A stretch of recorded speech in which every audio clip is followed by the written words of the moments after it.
Not every father is defined by biology. In many Black communities, fatherhood extends beyond blood into mentorship, guidance, and responsibility.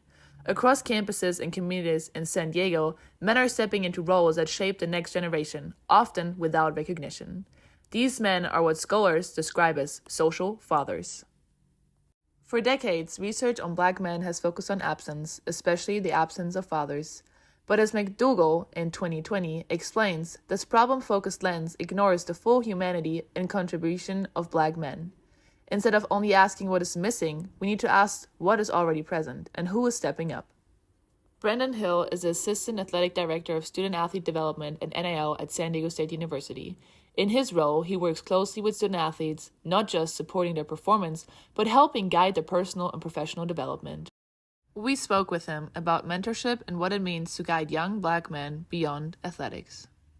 You know, when it comes to working with young people and student athletes, and especially young student athletes of color, it's important for me because I was once in their shoes, and I kind of understand and can relate to the challenges that they have stepping into higher ed, especially if they may be first generation college students and things like that. So just making sure that they have non-biased support, right? Like, I'm not a coach, so I don't control their playing time or anything like that. And really, it's about creating a safe space for them to come and talk about whatever they have going on, and just honestly be able to just dump and get things off their chest or their mind or their heart, whatever it is.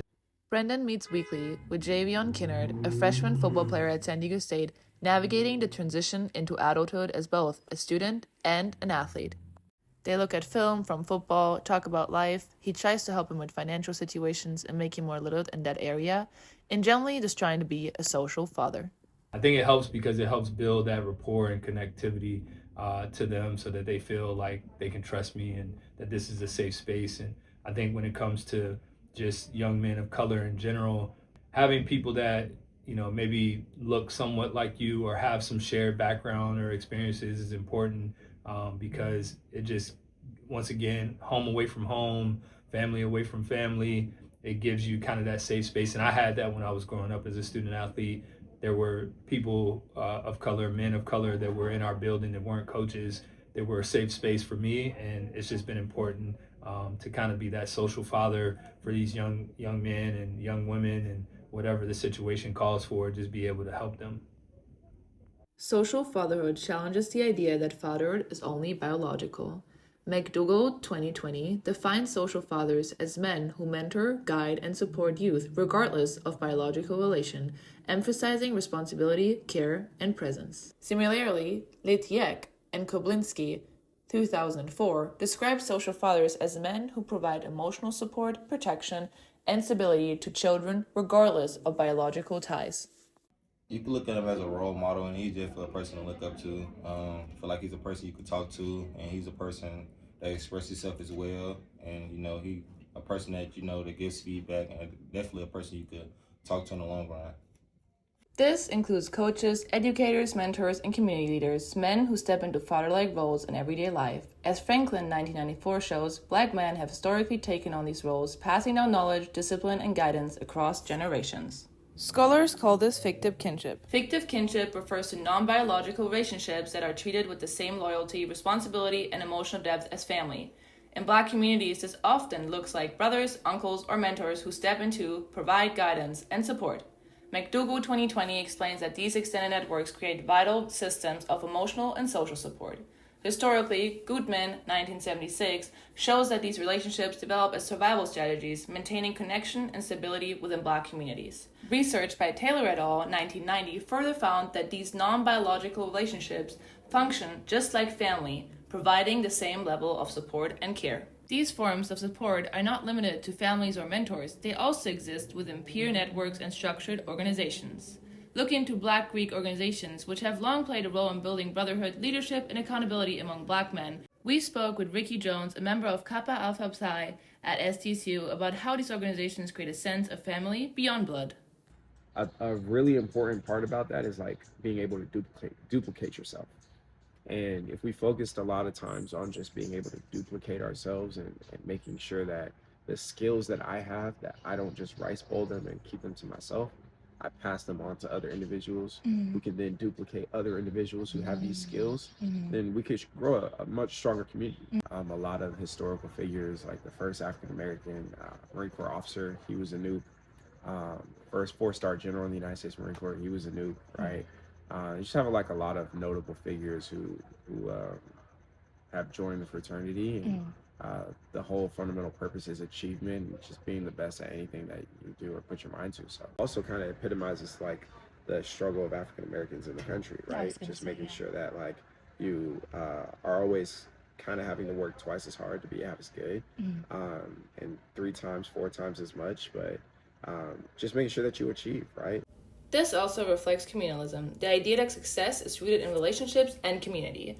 McDougal 2020 defines it as prioritizing collective well-being over individual gain. Research by Seychaz and Wade 2014 and Dupree et al. 29 shows that strong support systems drive resilience. Ramose's work from 2002 reminds us a person is a person through other people. These theories are applied in real-world settings like education.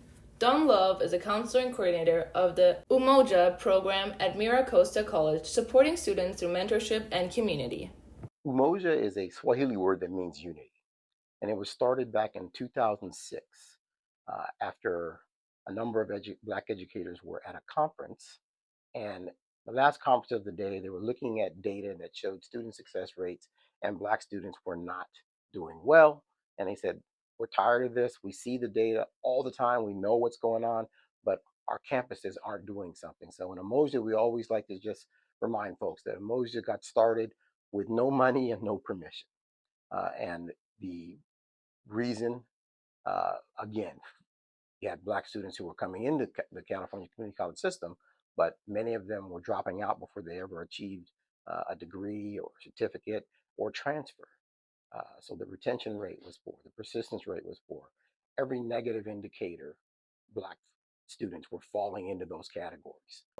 We're talking about, I think, I said this to a student just last week in class. We were talking about his career goal of wanting to become a civil engineer. And I said, well, how'd you get there? Because that was not the degree that you came in with a year ago. And the student was, well, I've been exposed to some folks who've been talking about different things, and I realized that I had set my sights too low. And so just being around their peers and listening to some of their goals started getting folks to evaluate themselves, believe that you belong in these spaces, that you're going to be the person who's going to define what success is. Because if you don't tell your story, somebody else will. These experiences, relationships, and moments also reflect agentic hope, the belief that individuals can actively shape their future. Kurenga 2010 describes agency as the ability to take action and create change. This means hope is not passive, it is something people can actively do. Mentee Taurus Harris shares his experiences with Don Love. Hello, my name is Taurus Harris. I met Don when I was meeting financial aid people, trying to figure out about my financial situation. And when I'm struggling, I always have to go to him. He always has my back for sure. Whether it's I need guidance, I need help with my classwork, anything, he's always there. And honestly, he's my good support system, because I don't have no support system right now.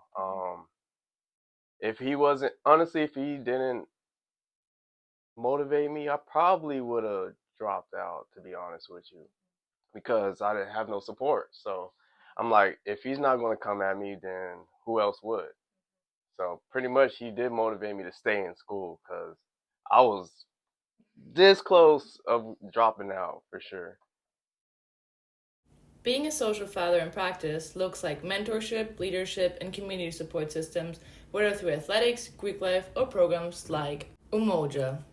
Spaces like these don't just support young Black men, they equip them to move forward with purpose. Key studies that explore these ideas include Hammond and Matisse 2005 on Black Manhood, Hunter and Davis 1992 on Masculinity and Responsibility, and Spencer's 1995 work on Identity Development. Research by Zeichas and Wade 2014 and Dupree et al. 2009 further highlights the importance of mentorship and community support, and we suggest reading these research articles and the ones we provided through theory and backup data in this video. All of these theories highlight the strength of mentorship, community, and relational identity. However, as McDougal 2020 explains, mentorship alone cannot eliminate systemic barriers such as inequality and limited access to resources. Therefore, social fathers remind us that family is not limited to biology. It is built through presence, responsibility, and care. Through mentorship, brotherhood, and community, Black men continue to shape the next generation. But support only works when it is thought and shared. Too often, the voices of Black men, especially those who are struggling, go unheard. Probably one of the most silent voices sometimes is the Black male voice, and we need to change that. Seeking community is not weakness, it is strength. And asking for help is not failure, it is the first step toward change. Because no one is meant to navigate life alone.